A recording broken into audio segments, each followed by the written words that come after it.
Bindaettoek basically is a Korean pancake made from mung beans, amongst other things.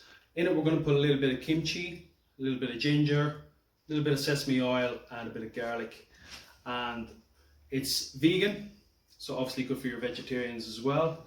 And for anyone with any intolerances, there is no egg, there is no milk, there's no nuts, and there's no flour in this whatsoever. So let's get started. So to start our Bindaettoek, or Korean pancakes, you'll need mung beans. Now you really would prefer to have the split ones. If you don't, you can get these whole mung beans. But what you're going to have to do is you're going to have to cook them a little bit.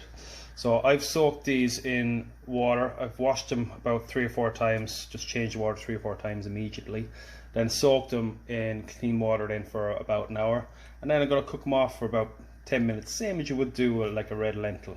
And they're just going to split up a little bit and make it easier for us to make our pancakes. So into our pot, water and the mung beans to get them all in there. And I'm just going to put a pinch of salt in there and give it a quick cook. So we don't want to cook these completely, we just basically want to soften them a little bit so that when we buzz them in the food processor, it'll just come together into a nice batter. So the mung beans have been cooking for about 10 minutes now at a rolling boil, and they're just about at that al dente stage. I'm going to take them off the heat now because I don't want them to overcook and turn to mush. And then we're just going to change the water, add a little bit of cool water, and then we're going to give them a buzz. So I've set them in water for about 10 minutes just to plump up a little bit. Then I'm going to drain off this water and add some fresh water in it, and that's going to conclude our batter. So I've just added a cup of fresh water in there, and that's going to do is it's just going to loosen up enough so that we get a nice batter consistency.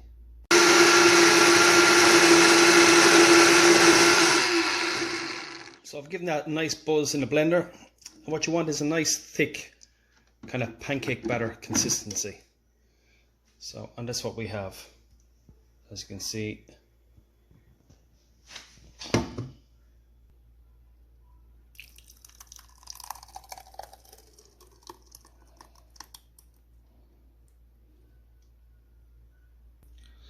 So now we're just going to season our batter. So because it's cream batter, we're going to use some kimchi. I got this off James. So this basically is a fermented cabbage in basically chili and garlic mostly. This has been fermenting for 4 weeks, so this is pungent, but it's really, really good, full of flavour. So get all that in there. Going to get some spring onions, and then we're going to get some ginger, some garlic salt, and just about a teaspoon of sesame oil. So now we have everything there. Just going to give it a little pinch of salt as well. And then we're going to get into a nice hot pan. So you want the pan really quite hot because you don't want it to the point where you're going to be soaking up that oil. So get it hot, not smoking, but get it quite close. So now our oil is hot enough. We're just going to get it in a spoonful at a time. Don't worry about getting a perfect circle or a perfect pancake. It's more than likely not going to happen. So here we go. So I'm just going to get a nice tablespoon in there. A little bit more on top of that. As you can see, you're not going to get